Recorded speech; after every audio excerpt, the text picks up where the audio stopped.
నమస్తే అన్న. నమస్తే అన్న మీ పేరు? నా పేరు రాజు. రాజు.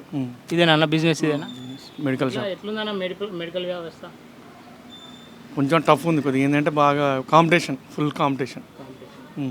మామూలుగా ఇప్పుడు మెడికల్ ఫీల్డ్ అంటేనే అంటే మెడికల్ మినిస్టర్ ఇట్లా ఉన్నారు కదా, ఎట్లా ఏమన్నా ఫండ్ ఇట్లా మీకు ఏమైనా విధిస్తారా? పన్ను ఏమైనా విధిస్తారా? పన్ను పన్ను ఉంటుంది, ట్యాక్స్ ఉంటుంది కదా, జిఎస్టీ. అంటే మీకు మెటీరియల్ రావడానికి ఇంతకు ముందు బెటర్ ఉండేనా ఇప్పుడు బెటర్ ఉంది? అంటే మెటీరియల్ రావడానికి ఇప్పుడే బెటర్ ఉండే, ఇప్పుడే మంచిగా ఉంది. గతంలో కేసీఆర్ పాలనలో కేసీఆర్ అంటే ఇప్పుడు జిఎస్టీ ఉంది కదా, జిఎస్టీ ఉంది కాబట్టి అంటే ఒక ఇంత టర్న్ ఓవర్ వరకు అని టర్న్ ఓవర్ దాటితే జిఎస్టీ ఉంటుంది అన్నట్టు. కొన్ని చిన్న తరహా వ్యాపారస్తులకైతే జిఎస్టీ ఉండదు, టర్న్ ఇబ్బంది లేదు. ఏదైనా ఇప్పుడైతే పర్లేదు. ఓకేనా? అంటే రాష్ట్రంలో ఇప్పుడు కాంగ్రెస్ ఉంది, గతంలో బీఆర్ఎస్ ఉండే, ఏది బెటర్ అనిపించింది అన్న? గతంలో బెటర్ ఉందా ఇప్పుడు బెటర్ ఉందా? అంటే అన్ని ఓవరాల్గా చూసుకుంటే రాష్ట్రం మొత్తం పాలన యావరేజ్ చూసుకుంటే ఇప్పుడు ప్రజెంట్ ఉన్నదే కరెక్ట్ ఉంది. అంతకుముందు అంత అవినీతి అంతా. కానీ ఇప్పుడు పార్లమెంట్ ఎన్నికలు రాబోతున్నాయి కదా, ఎట్లుండబోతుంది ఈ ప్రాంతంలో? కాంగ్రెస్ నుండి ఏమో రఘువీర్ ఉండు, బీజేపీ నుండి సైదిరెడ్డి ఉండు, అట్లా బీఆర్ఎస్ నుండి కంచర్ల కృష్ణారెడ్డి ఉండు. ఎవరి వైపు ఉంటారన్న జనాలు?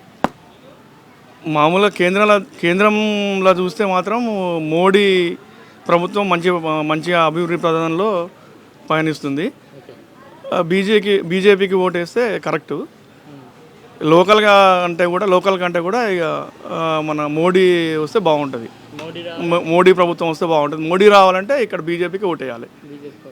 వేస్తారా అన్న? జనాలు వేస్తారా? వేయాలి, ఆలోచన చేయాలి, ఇవన్నీ తెలుసుకోవాలి. మోడీ చేసిన పథకాలు, ఈ ప్రాజెక్టులు, ఆయన ఆయన ఆయన చూపించిన రిజల్ట్స్, పథకాల రిజల్ట్స్ అవి చూసి వేయాలి, బీజేపీకి ఓటేయాలి. బీజేపీకి ఎందుకు ఓటేయాలి? ఏం చేసిండు? ఏం చెప్తావు? బీజేపీకి అంటే చాలా చేసిండు. మామూలుగా ఫర్ ఎగ్జాంపుల్ ఇది ఫాస్టాగ్, వందే భారత్ ట్రైను, తర్వాత యూపీఏ, ఇవి డిజిటల్, తర్వాత సర్దార్ వల్లభాయ్ పటేల్ స్టాచ్యూ, తర్వాత కాశ్మీర్ ఉగ్రవాదాన్ని అణచివేయడం, మళ్ళీ ఆన్నే G32 సదస్సు పెట్టడము, G20, ఇవన్నీ చాలా వరకు చేసింది. కానీ అవన్నీ రాష్ట్రంలో ప్రభావం చూపిస్తాయన్న? చూపిస్తాయి, రాష్ట్రాల కోసం అవన్నీ చేసేది. చూపిస్తాయి, ఖచ్చితంగా చూపిస్తాయి. తెలంగాణలో పరిస్థితి ఉందా? ఉంది. ఎడ్యుకేటెడ్స్ కొంచెం విలేజ్లకు పోవాలి, వాళ్ళకు కూడా తెలియపరచాలి బాగా. కానీ ఈ ఏరియా అంటేనే కాంగ్రెస్ అంటారు కదా, ఈ ఏరియాలో సాధ్యమవుతుంది? ఉంది అంటే కొంచెం టైం పడుతుంది, వస్తుంది, రావాలి. రఘువీర్ రెడ్డి లోకల్గానైతే ఇంకా లోకల్గా ఉందిలే, కానీ బీజేపీకి ఓటేస్తే బాగుంటుంది అనిపిస్తుంది మాకు. చెప్పినా కానీ నేను ఏమైనా చెప్తున్నా, వేరే వాళ్ళని కూడా ఏమని చెప్తున్నాయి.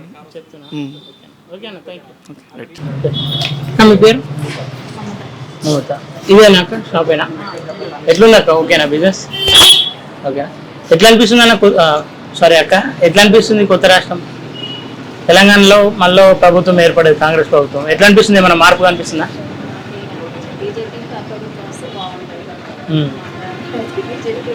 అంటే ఇది స్టేట్ కదా, స్టేట్లో మార్పు ఏమైనా అనిపిస్తుంది అంటున్నా?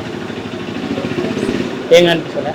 మహిళలకు ఉచిత బస్సు ప్రయాణం పెట్టిర్రు, అది యూజ్ చేసుకునే వాళ్ళకి బాగుంటుంది. కానీ మనం ఫ్రీగా తిరగడానికంటే మనకు ఒక పని ఉంటే బాగుంటుంది. కానీ మనకు ఇష్టం లేకుండా తిరగడం అంటే పని లేకుండా పోతున్నారు అట్లా మాట్లాడుతుంది. మహిళలకు 2500 బస్సు 2500 ఇస్తా అని చెప్పేసి అంటుండు, అట్లాగే గ్యాస్ 500కి ఇస్తా అంటుండు, మహిళలను మహాలక్ష్ములను చేస్తా అంటుండు. ఎట్లా అంటే మార్పు అవుతుంది కదా?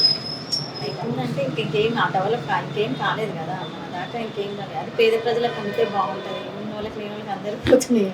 ఓకే సరే, ఇప్పుడు పార్లమెంట్ ఎన్నికలు రాబోతున్నాయి కదా, పార్లమెంట్ ఎన్నికల్లో ఎటువైపు వేస్తా అంటారు ఒకటి మీరు? బీజేపీకి ఎందుకు? అంటే మనం దేశం బాగుపడాలంటే బీజేపీ వస్తే బాగుంటుంది. మన భారతీయ సంస్కృతి సాంప్రదాయాలు, మన విలువల్ని ఏదైనా కాపాడేదంటే మన బీజేపీ. కానీ కాంగ్రెస్ గెలిచే అవకాశం ఉందంటారు కదా? ఉంటుందని నేను కూడా అనుకుంటున్నాను. బీజేపీ వస్తారని బీజేపీ. నా ఒపీనియన్ అయితే బీజేపీ. నల్గొండ ప్రాంతంలో ఏ పార్టీ గెలిచే అవకాశం ఉంది?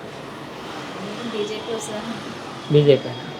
ఐడియా ఉందా అభ్యర్థి ఎవరని? శానంపూడి సైదిరెడ్డి తెలుసా? అని విన్నా. చూడలేదు కానీ విన్నారు. అంటే మొత్తం మీద మోడీ హవా మీద వేస్తాడరా? అంటే మా చిన్నప్పటి నుంచి ఆర్ఎస్ఎస్ సంఘము సాంప్రదాయాలు అవి వాటిలోనే పెరుగుకుంటూ వచ్చింది. ఓకే. మాకు అదే విలువలు, మాకు అవే సంప్రదాయాలు అలవాటు అయినాయి, మాకు అదే బాగుంటుంది. మేము బీజేపీ ఎక్కువ. Okay okay. ఫైనల్ అయితే ఏ పార్టీ గెలుస్తారు? బీజేపీ పక్కా. ఓకే అక్క, థ్యాంక్ యూ.